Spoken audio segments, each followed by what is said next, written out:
sensitive historical issues have concluded.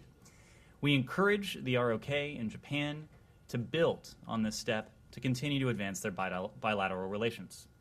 The Republic of Korea and Japan are two of our most important allies in the Indo-Pacific and globally, and stronger ties between them advance our own shared goals. The trilateral relationship between the United States, the ROK, and Japan is central to that shared vision of a free and open Indo-Pacific region, which is why we have invested so much time and so much focus on this critical partnership. Specifically, we have had roughly 25 senior-level trilateral engagements with Japan and the ROK over the course of this administration.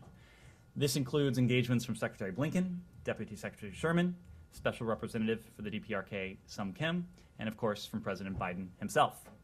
We look forward to continuing to strengthen our trilateral partnership to help bring about a safer and more prosperous world. With that, Matt. Great. Happy Monday. Happy Monday. Two things. First, really briefly, do you have anything to add to the statement that your White House colleague just read about the Americans who've been kidnapped in Mexico? I will admit I didn't see the full extent of her own statement, but I expect she noted that we're closely following the kidnapping of 4 U.S. citizens in Matamoros on March 3rd. The FBI working very closely with other federal partners and Mexican law enforcement agencies to investigate this. I'm sure you saw the FBI put out a reward for their safe return. We're standing ready to provide all appropriate consular assistance. We do also remind Americans about the existing travel guidance when it comes to this particular part of Mexico. The travel advisory for Tamaulipas State remains at level 4. Do not travel. We encourage Americans to heed that advice. Okay, so essentially, no, you don't have anything to add. But thank you. But do you? I'm always glad to hear the consistency. There was a question about whether all 4 were U.S. citizens or not. Has that been confirmed now to your? We're aware of the kidnapping of 4 U.S. citizens. That's our understanding. And then separate from that and going back to the Secretary's trip, I just wanted to know, and I'm not really expecting anything here, but just shot always a good approach.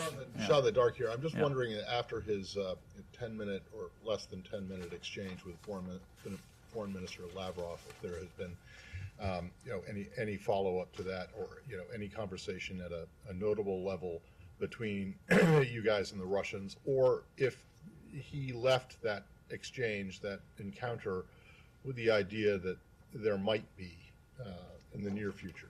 Well, we've always had the idea that we are prepared and ready to engage when our interests are implicated, when the interests of our partners and allies around the world are implicated. That's precisely why this wasn't the first conversation between Secretary Blinken and Foreign Minister Lavrov. It wasn't even the first since the start of Russia's full-scale invasion against Ukraine in February of last year. Well, it was the second. It was the second. But we have demonstrated, and 2 makes this a consistent pattern. But both in word and we've also made it clear, both in deed and we've made it clear in word, that we are ready to engage when it is in our interests to do so, when it's in the interests of our allies and partners around the world to do so. The Secretary was clear about the 3 priorities that he raised with Foreign Minister Lavrov in that meeting. We've also been clear that we wouldn't expect one specific meeting with Foreign Minister Lavrov would lead to a resolution of the issues that he raised, and that, of course, is putting it very mildly. We remain prepared, ready to engage if it is in our interest. As you know, we do have lines of communication. We have an embassy in Moscow. The Russians have an embassy here. There are other channels from within the State Department, from within other departments and entities within the executive branch. We are going to continue to do what is most effective to advance our interests. We thought that last week, because Secretary Blinken and Foreign Minister Lavrov were in the same room, they were in the same place, it was an opportunity for the Secretary to convey very directly, without any room for misinterpretation, the areas that matter a great deal to us. Whether the Russians will in turn act on that in any way, the jury is still out. Again, we harbor no illusions that a single brief encounter would change their position, but it's important for us to advocate and to advocate effectively for our interests. Sure. Has the Secretary seen the now infamous clip on the social media in which Lavrov claims that the war was launched by the West against him, his country, and that he's out there to stop it? I was wondering, what was the Secretary's reaction? Was it reflecting the reaction that we have seen from the audience? I think, Alex, you can't watch that clip. You couldn't have been in the room and heard Foreign Minister Lavrov make those remarks and not to have the same reaction that apparently everyone else in that room had. For those who haven't seen the clip, the room breaks into what can be described as probably uproarious laughter at a statement from Foreign Minister Lavrov that Russia was attacked, and that was the genesis of the full-scale invasion of Ukraine. We've heard similar statements, outlandish statements like this from Russia before. I think it is clear from the reaction in that room, the fact that the world is under no illusion about how this started, about who is responsible, and perhaps most importantly of all, who could end it if Russia sought to seek an end to this war today, tomorrow. I'm just wondering if there's any second thought after seeing Lavrov is denying even basic truth. Alex, we've observed Foreign Minister Lavrov over the course of the past year. I think the Secretary has used the term that the Foreign Minister has an adversarial relationship with the truth. We didn't engage with Foreign Minister Lavrov because we necessarily trust what he has to say or what he has said for that matter. We engaged with Foreign Minister Lavrov just as we've engaged through other channels and through other counterparts because it's in our interests to do so. And again, we are clear-eyed about the potential for any sort of change, near-term change in the Russian posture on this. The point of this brief encounter was not to seek to effect a reversal in the near term over these core issues that matter a great deal to us and to the rest of the world, but it's in our interest to engage in diplomacy and to make clear where the United States stands. You're prepared to comment on that bit with the laughter. What's your response to the fact that, for those of us who were there, that at the beginning of his address at which this thing happened, he actually got a round of applause from that same audience when he talked about how NATO was and the West were encroaching on Russia and going and raising tensions because they're getting closer. So if you're going to talk about the laughter at that one bit, I'm just wondering what you make of the applause. Well, to say I was prepared to respond to it. He asked a question and I answered it. Not that this was. I don't know. I'm not suggesting it was pre-cooked or anything, right. But you did respond to that. So I'm just wondering if you have any concerns at all that very same audience also seemed to be sympathetic to Foreign Minister Lavrov earlier. Matt, there are misperceptions, and we do our best to counter the misperceptions that are out there, whether they are about the United States, whether they are about our Ukrainian partners, whether they're about NATO. And we make clear at every opportunity we have that NATO is a defensive alliance, pure and simple. NATO has never threatened anyone. That, in turn, doesn't pose a threat to members of NATO. NATO has expanded as a result of Russian aggression. And it is incumbent on NATO, on the member states, as a defensive alliance, to take prudent steps in response to what they're seeing from Russia's very own actions. The Secretary, almost every opportunity he gets, makes the point that President Putin, who I think has done a great deal to not only unite NATO, NATO is now stronger, it is more purposeful, it is more determined, but more broadly than that, President Putin has precipitated just about everything he has sought to prevent, and this goes back to 2014.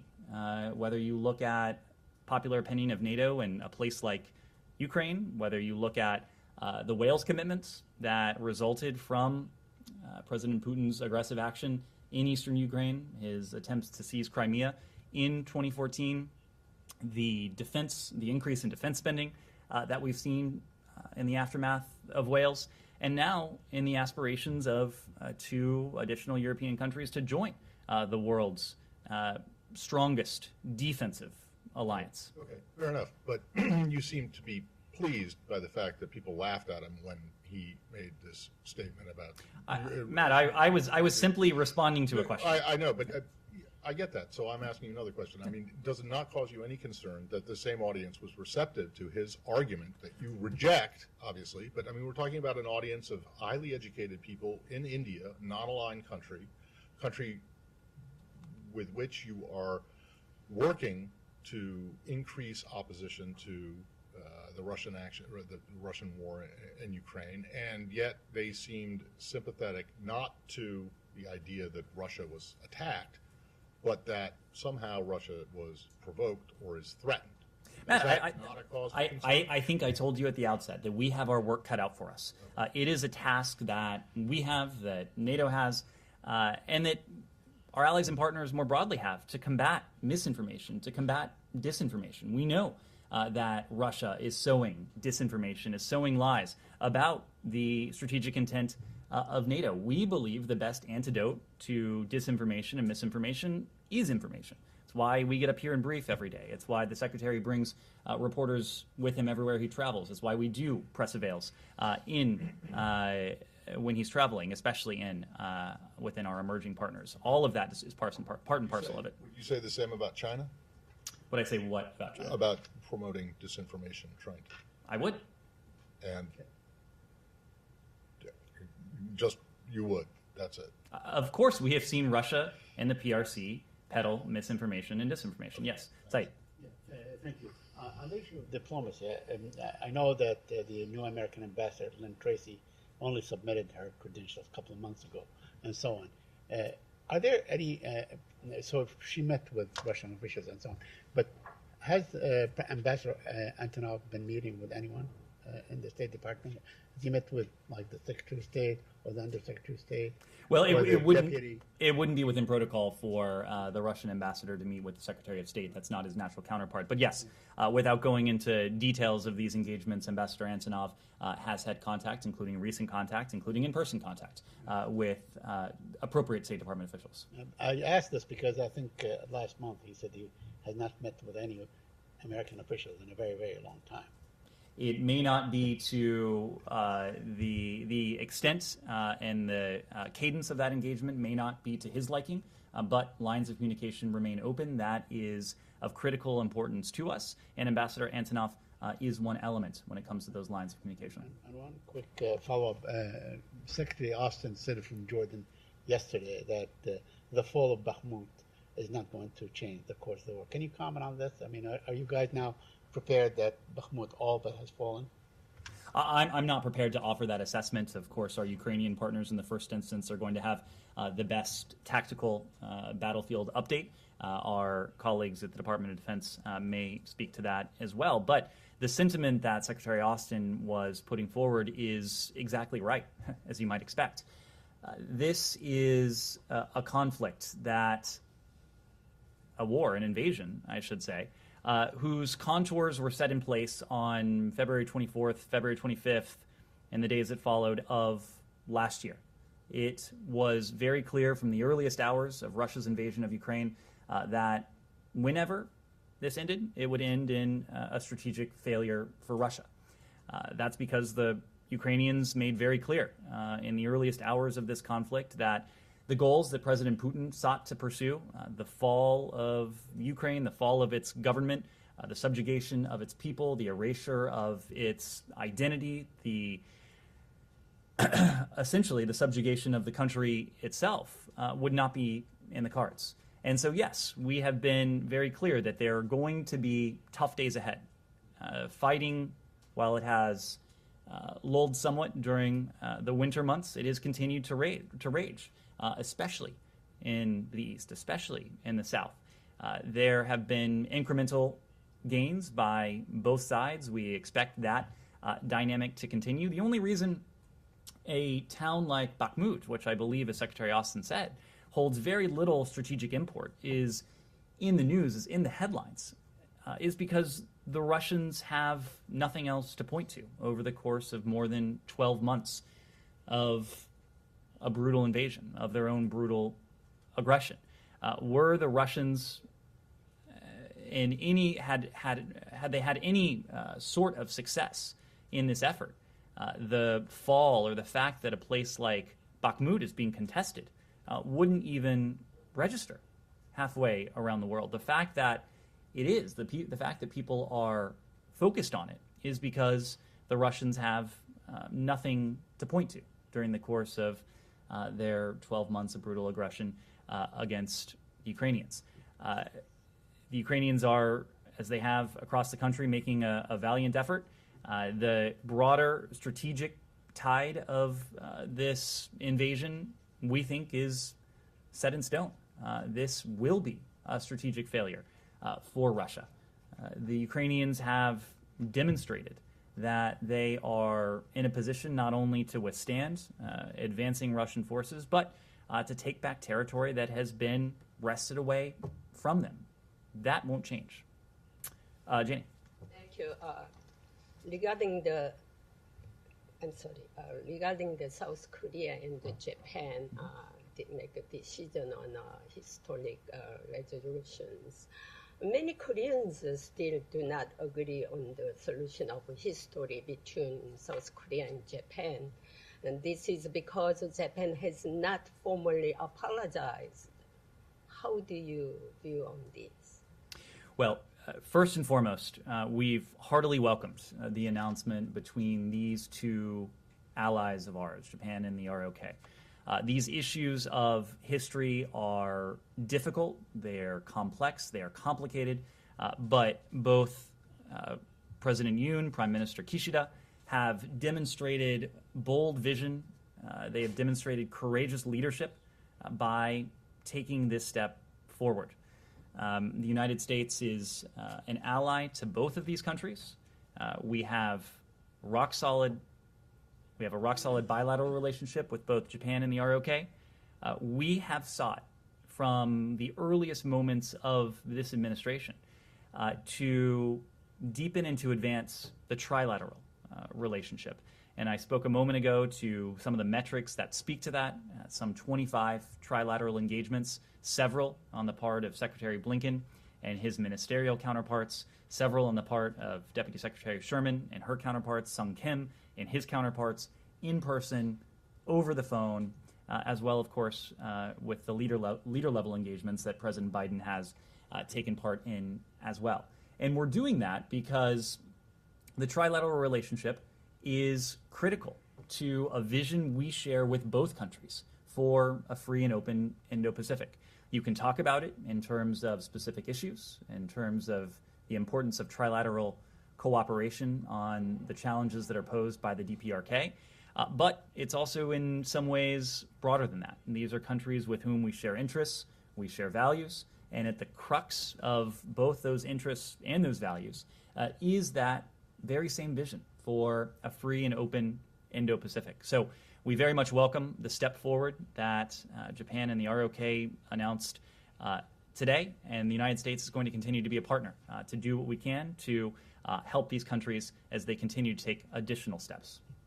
Do you think Japanese should be apologize to victims, not your government? These are not questions for the United States to answer. These are discussions that Japan and the ROK, our dear allies, are having between themselves. That is the appropriate forum for these questions. One more, South Korean National Security Advisor Kim Song-han and Secretary Blinken are meeting today. Why did the National Security Advisor Kim suddenly visit to U.S. and what topic will they be talking about? I don't know that it was a sudden visit. I think this visit has been on the books for some time. Of course, it does come on a historic day in the context of our relationship with the ROK and with Japan as well. They'll discuss a number of issues. They're going to discuss how our two countries can continue to work together collaboratively to support our partners in Ukraine, to ensure our country's economic security and economic prosperity. The Secretary, of course, will welcome the announcement between the ROK and Japan that we've been speaking to. and he will reinforce our commitment to extended deterrence in the face of the DPRK threat. I do expect that we'll have additional details after the meeting today, and we'll be sure to share that. Are they going to talking about the semiconductor law also? We'll have additional details after the meeting, and we'll be sure to share those. Leon, did you have a follow-up? I did, but you answered it. Okay. Or Great. didn't answer, but. We'll move forward then. Shannon. Turkey reportedly summoned Ambassador Flake to express their discontent over General Milley's visit to Syria over the weekend. Do you have any comment on this? And do you feel that any unease on Turkey's part is merited here? We can confirm that Ambassador Flake did go to the Turkish Ministry of Foreign Affairs today for meetings and for discussions. Of course, when it comes to General Milley's visit, we'd refer you to the Department of Defense. However, it's our understanding that General Milley met only with U.S. troops while in Syria. It was only an interaction with American service members. A follow-up on that? Sure. Sure.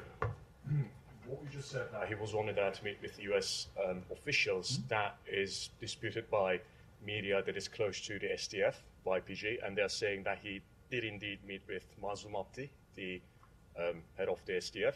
So can you please put it into context for me, because we know that the United States ambassador was summoned to the Turkish Foreign Ministry to give an explanation, quote unquote, by the Turkish state agency. So the U.S. Army chief travels to an area controlled by the YPG PKK, and they are headed, the SDF is headed by someone who we all know comes from PKK ranks, and he ordered the killings of Turkish and Kurdish civilians as well as NATO soldiers. So just the optics of it, the U.S. Army chief that just doesn't pop up anywhere around the world. So what is really the explanation for the visit? The U.S. Army chief, and again, I'm not the Pentagon spokesperson, so I'm not going to wade too far into this, but the U.S. Army chief does pop up around the world to visit with U.S. service members. That's what he did in this context. Our service members are deployed in Syria in service of a goal that we share with Turkey, as well as with our other allies, as well as with all members of the global coalition to defeat ISIS. Our service members in Syria serve one function and only one function. That is to see to it that the enduring defeat of ISIS is cemented, and that ISIS is enabled to regain a pivotal foothold that they once had in places like Syria, in places like Iraq. This is a goal that serves our interests, it serves Turkey's interests, it serves the interests of every single member of the global coalition to defeat ISIS. There are now dozens of countries around the world that are part of this mission. So no, it is not unusual for the chairman of the Joint Chiefs to visit with U.S. service members who are deployed, in many cases deployed in harm's way, potentially, and making sacrifices on behalf of their fellow Americans, but also on behalf of people around the world. If he's made the travel all the way there, and you made it really clear that he only met with U.S. officials, so if there's no problem with the fact that he can be seen in the same photograph with SDF officials, why didn't that happen? So he wasn't welcomed by the SDF there, in that area that is controlled by the YPG SDF. These are questions for the Department of Defense. It's our understanding that he met only with U.S. troops while in Syria. Just to follow up on this, Kobani and that area where he visited, the area under the control of the Democratic Kurdish forces and so on. You still consider that to be part of Syria, correct? Part of Syria that you recognize. Correct. Did the head of the chairman get a visa to go there from Syria? It's an honest question. Saeed, if that's a serious question, I would encourage it is a serious you question. to talk to the Department of Defense. If that area, if you still recognize that area as being part of Syria, the top military leader in the United States of America, he goes there in and out without consulting with that government, without doing anything, correct? Saeed, I would refer you to the Department of Defense if that is in fact a serious question. Yes. Thanks so much. Secretary Blinken is meeting Lithuanian foreign minister today. What would you say, at least in principle, what are the most important points of this meeting?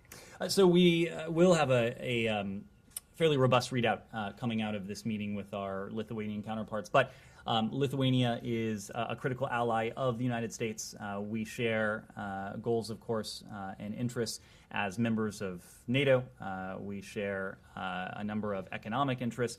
Lithuania, for its part, has demonstrated tremendous leadership, and beyond that, resilience in the face of the campaign of coercion that Lithuania has endured and, of course, withstood from the PRC over the course of the past year.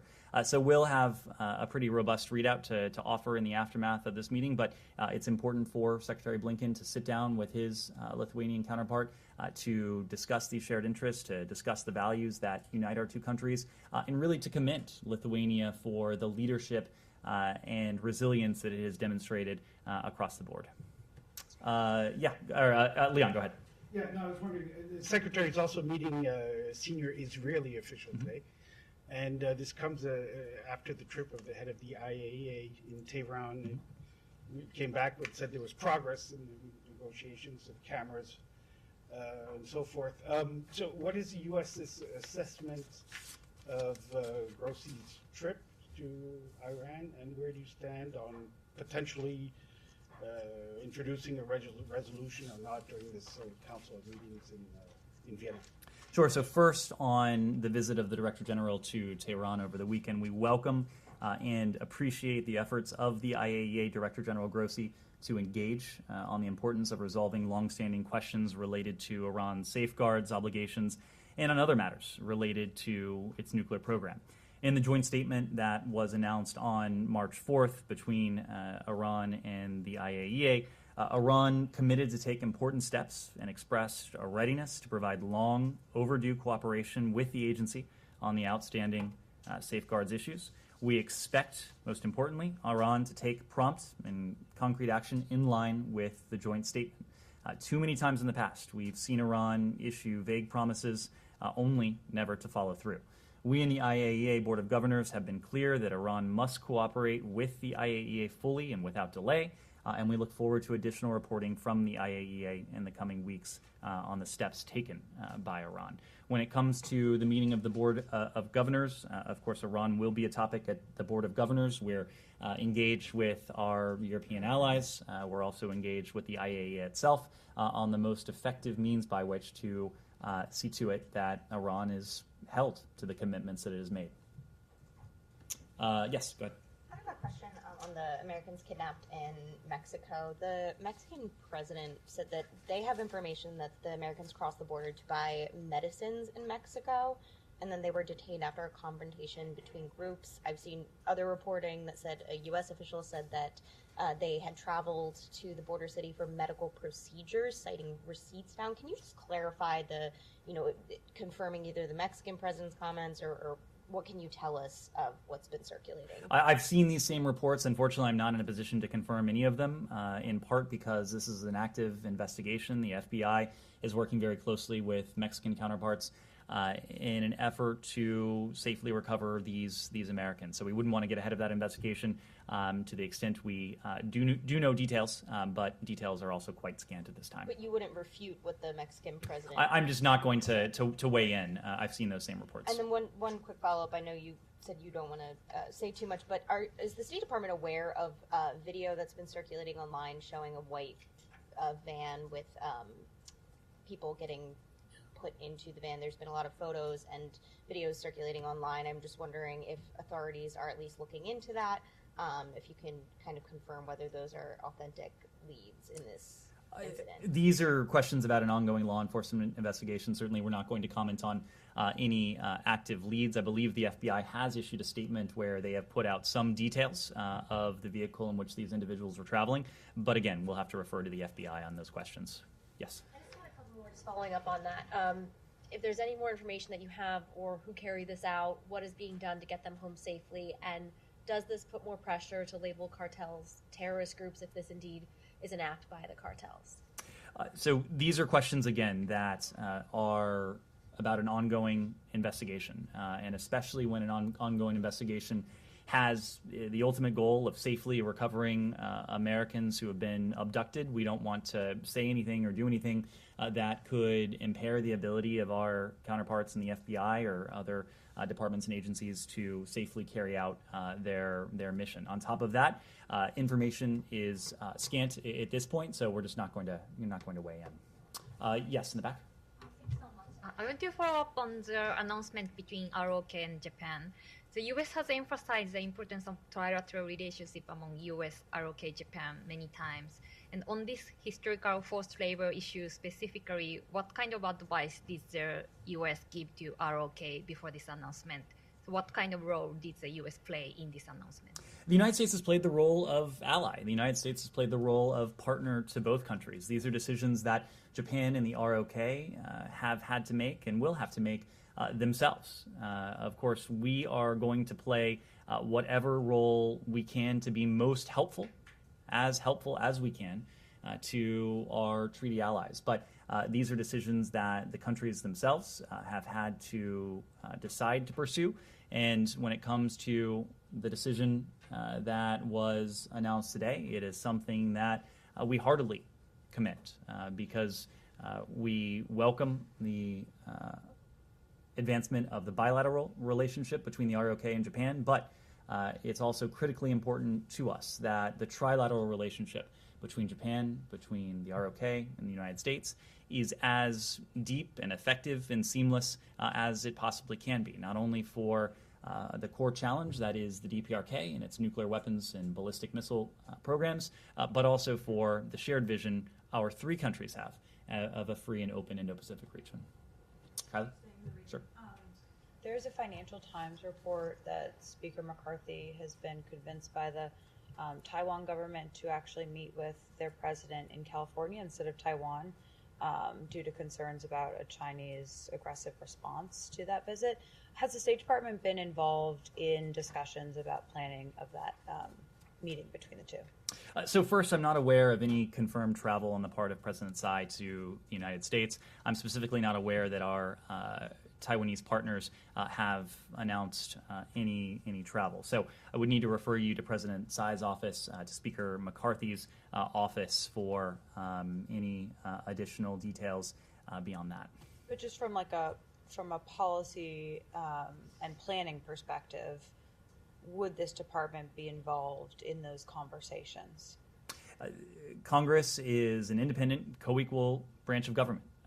Members of Congress, the Speaker of the House, in a case like this, is going to decide for himself or herself the meeting, the nature of the meetings that he or she wishes to make. Now, of course, in the conduct of and the actual travel of a foreign dignitary to the United States, there would be a role to play for the Department of State. But of course, I'm not aware of any confirmed travel, nor am I aware that our Taiwanese partners have announced any intention to travel. And just while we're on the subject of travel and China, after the canceled visit to Beijing last month for the Secretary of State, you guys said that you would look to planning another visit when the conditions were conducive to that visit, I believe. Are we any closer to getting that on the calendar?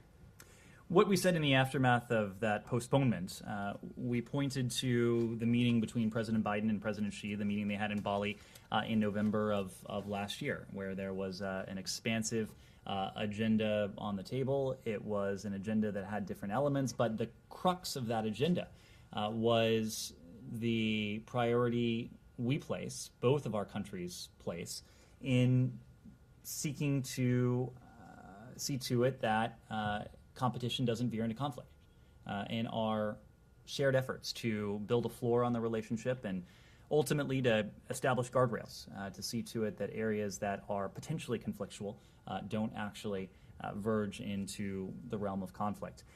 We made the point in the aftermath of the decision to postpone the visit that it wouldn't be that a visit in the aftermath of the high-altitude surveillance balloon wouldn't be conducive to an agenda along those lines.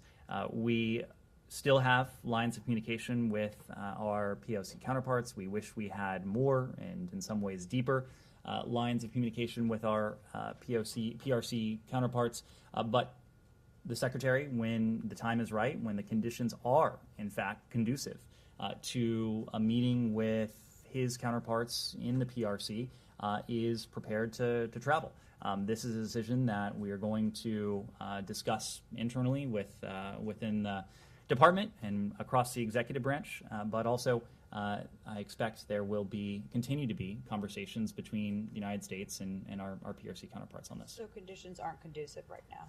We haven't announced any plans for the Secretary to travel in the near term. Simon. I want to ask about Tunisia. You touched on it last week in regard to the political situation, but there's a separate issue.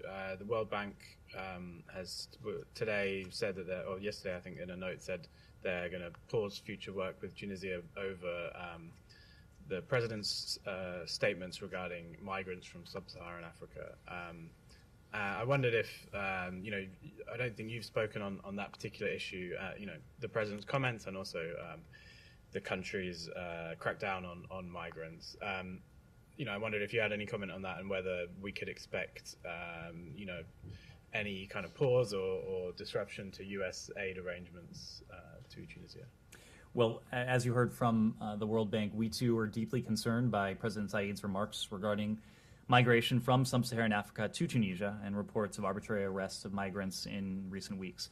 These remarks are not in keeping with Tunisia's long history of generosity in hosting and protecting refugees, asylum seekers, and migrants, and we're disturbed by reports of violence against these very migrants. We urge Tunisian authorities to meet their obligations under international law to protect the rights of refugees, asylum seekers, and migrants, and we encourage Tunisian authorities to coordinate with international humanitarian organizations to facilitate the safe, dignified, and voluntary return of migrants who wish to return to their countries of origin. Alex? And move to Caucasus, if you don't mind. Wondering if you have anything to say about latest casualties from last night between in Nagorno-Karabakh territory. We're following reports of a shooting incident on March 5th inside Nagorno-Karabakh, which killed 5 individuals, we understand. We offer our condolences to the families of those injured and killed. There can be no military solution to the conflict, and the use of force to resolve disputes is never acceptable. The only way to sustain peace is at the negotiating table, and the use of force undermines negotiations. Senior advisor for Caucasus negotiations, Lou Bono, is in the region to stress the only way forward is through direct dialogue and diplomacy. And as the Secretary has emphasized, the United States is committed to Armenia-Azerbaijan peace negotiations. Any sense of its timing and also its implications for, as you said, the senior advisor is in the region, its implications for the negotiation process? Its implications for the peace process? The clearest implication for us is the imperative of continued direct dialogue and discussion between the parties themselves. This is imperative on the part of the parties. We have played the role of partner to both countries, facilitating on a trilateral basis engagement between the foreign ministers and between at the leader level as well. We are prepared, whether bilaterally, trilaterally, multilaterally, to continue to be a partner in furtherance of efforts to secure a lasting peace. On that point, Azeris heard last week from Lavrov directly when he was traveling in the region that basically spare a way to solve the problem if they stick with Russian mediating efforts, something that was reflected by actually his spokesperson later on as well. So I'll give you a chance to make your case why the Western mediation you think is the way to go. This is a question for the parties themselves, and we're not going to put ourselves against any other offer of mediation. And in fact, we're not a mediator. We are a partner to the two countries. I think we have demonstrated both in word and in deed the nature of our relationship with the two countries, our ability to bring the two countries together, our willingness and readiness to help bring about additional progress in relations between Armenia and Azerbaijan. We are not doing this as a means by which to compete with Moscow. We are doing this in an effort to bring about the settlement and resolution of a long-standing dispute between these two countries, and unfortunately a dispute that has consistently taken lives, just as it did on March 5th. Our interest here is in peace and security. It's in the interests of the people of Armenia and Azerbaijan as well. Said. Thank you. Going on the Palestinian issue, very quickly, the Hussein Sheikh, he's the executive director, the executive director of the PLO, told the Israeli newspaper, the Times of Israel, that Israel has not fulfilled the Aqaba promises to transfer withheld PA funds. Are you aware of that? Are you aware of this report? And do you have any comment? Saeed, I've seen that report. We'd have to refer you to the parties themselves. Generally, our point has always been that we and our regional partners will continue to work with the parties to advance the commitments made in Aqaba.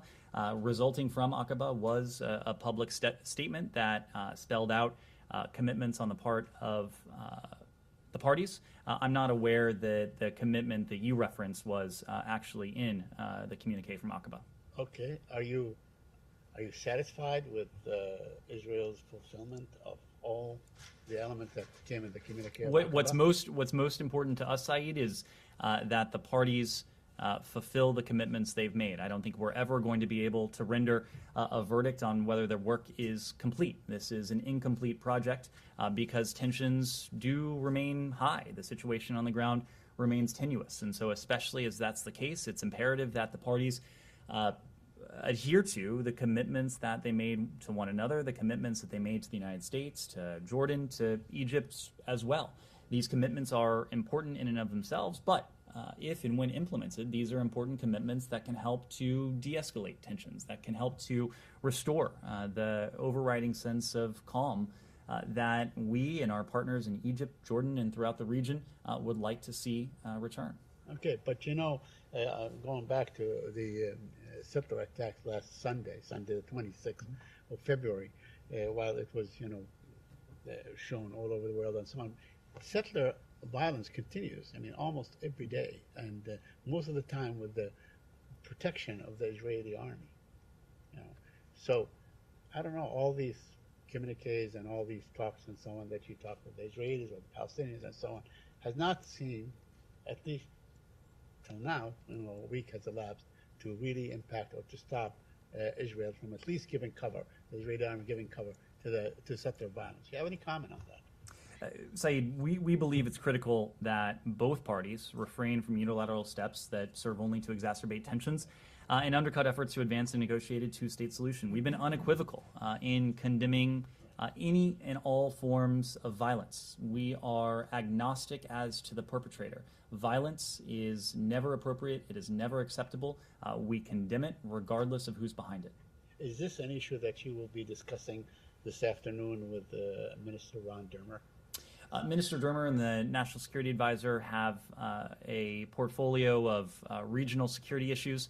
I expect the Secretary and the team will have a discussion, a broad discussion with their Israeli counterparts on the central regional security issues. Of course, at the top of that list is a challenge that is posed by Iran, its nuclear program, but also the broader set of threats that Iran poses to the region. We'll have more to say in the aftermath of that meeting. And lastly, I want to ask about the whereabouts of Envoy Hadi Amr. Is he still there? Is he back here? Hadi Amr was in the region last week. He was in the West Bank last week. I'd have to check to see if he's returned, but we'll let you know. Yeah, Gita. Picking up on the reference to Iran, I have a question about the school poisoning. It has spread. It hasn't stopped, and more schools are being the students are being poisoned. The government is not doing anything about it. One thing that they seem to be doing is preventing the medical profession from giving the parents access to their kids' lab results, or even preventing them from seeing their kids while they're being treated. Some officials say this is just stress related, and some others are saying that the girls are doing this themselves. They are doing what everybody's calling chemical attack. Would you support or even initiate a call for international investigation? So, Gita, first, these reports of continued poisoning of schoolgirls across Iran, they are unconscionable. These poisonings need to be stopped immediately.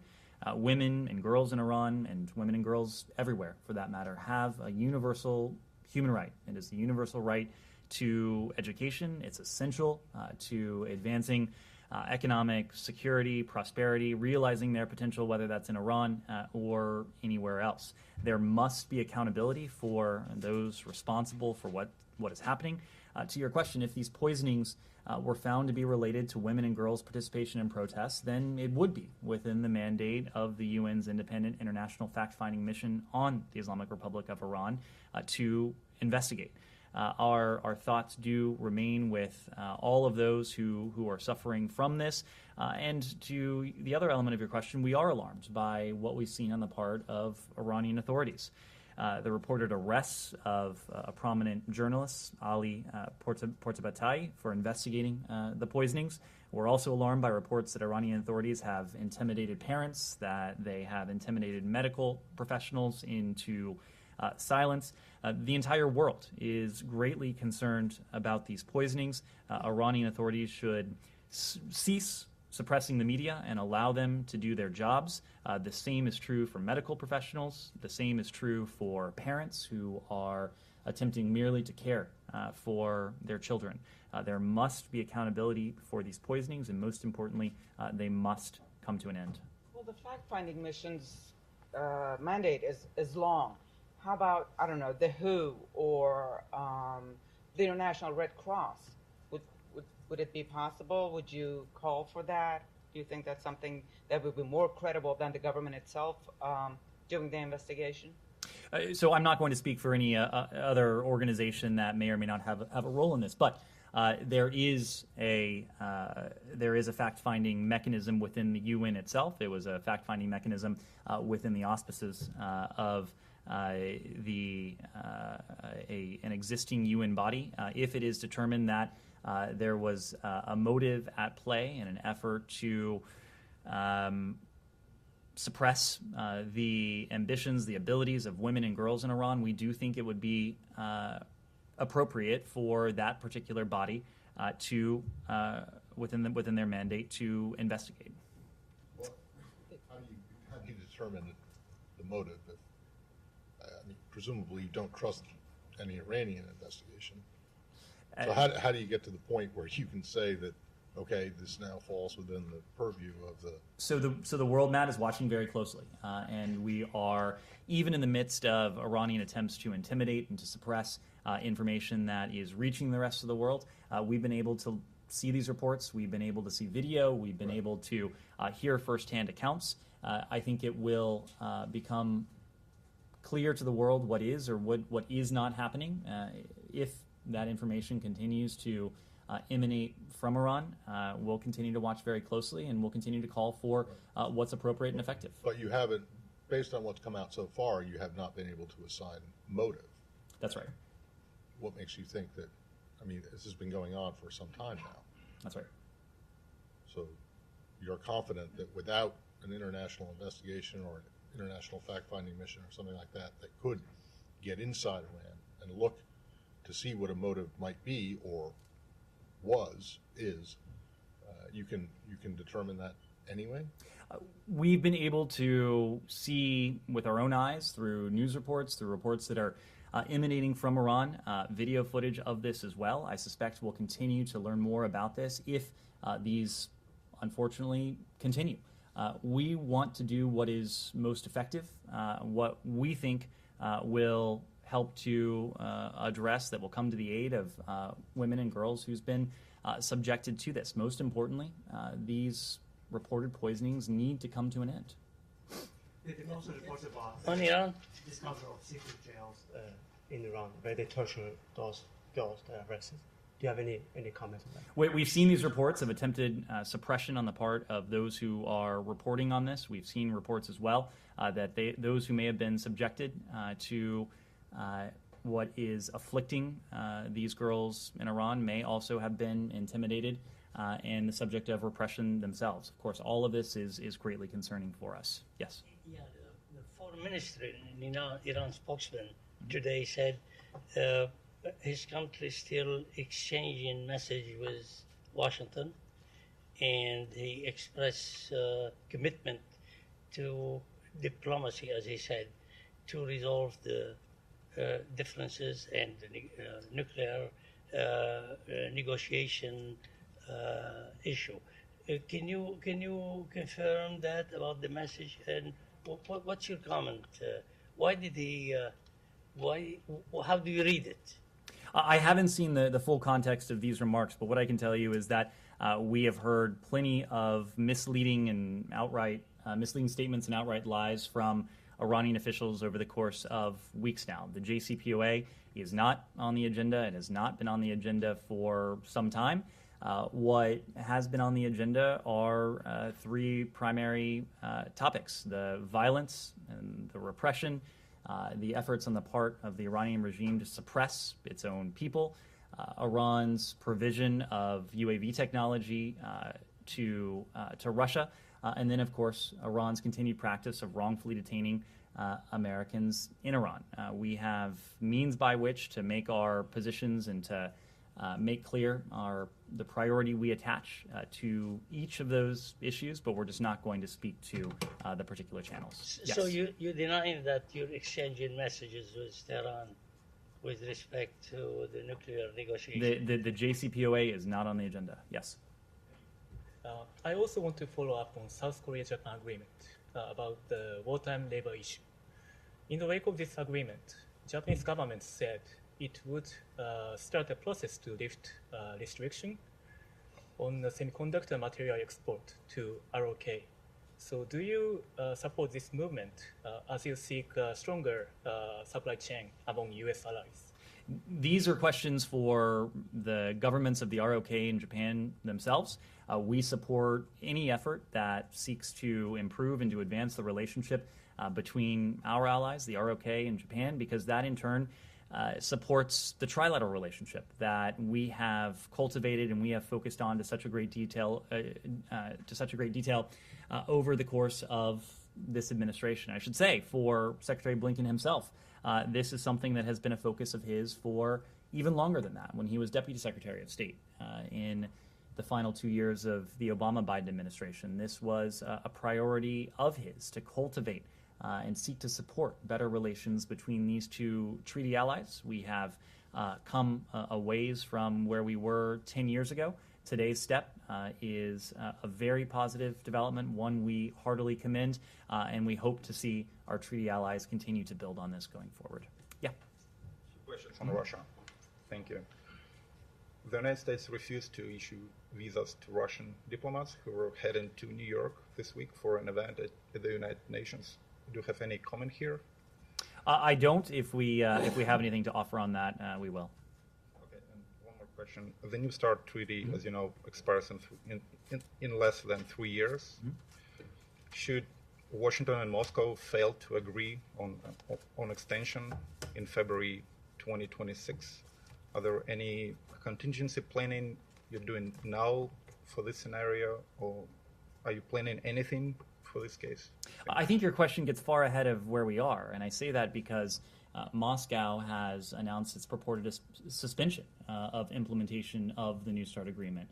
Even before that happened, we found that Moscow was in technical non-compliance with the New START treaty. So before we start talking about what happens in 2026 and a potential renewal of the New START treaty, we want to focus on bringing Moscow back into compliance with the treaty. It is in the interests of the American people. It is in the interests of the people of Russia. It's in the interests of people around the world to see to it that the two countries that possess the largest number of nuclear weapons engage in responsible behavior. And part of being a responsible nuclear power is engaging in arms control. It's engaging in talks about strategic stability, just as the United States and the Soviet Union did over the course of the Cold War. Over the course of the Cold War, we had mechanisms in place to mitigate against the possibility that there would be a nuclear exchange. Ultimately, these efforts were successful in that there was not a nuclear exchange between nuclear powers during the Cold War. Now, the responsibility we have as nuclear powers, the United States and Russia, is just as great. It's incumbent upon countries that seek to be responsible stakeholders in the international community to act responsibly. We have consistently acted responsibly. Late last year, we thought we would soon be meeting with our Russian counterparts in Cairo for a meeting of the Bilateral Consultative Commission to discuss issues of New START implementation and compliance. Russia, unfortunately, pulled out of that engagement. Earlier this year, we thought there would be a meeting of the BCC. Russia, unfortunately, pulled out of that. And that is what ultimately led us to render Russia not in technical compliance with the New START agreement. But there is a very uncomplicated way for Russia to come back into compliance. It needs to take part in inspections. That's something that can happen fairly quickly, and it's something that we hope Moscow does for the sake of its citizens, for the sake of our citizens, for the sake of people around the world. And last question on Syria, on general military travel to Syria. Did the U.S. notify Russia in any way about the travel? This is a question for DoD. I couldn't say. Okay, thanks everyone.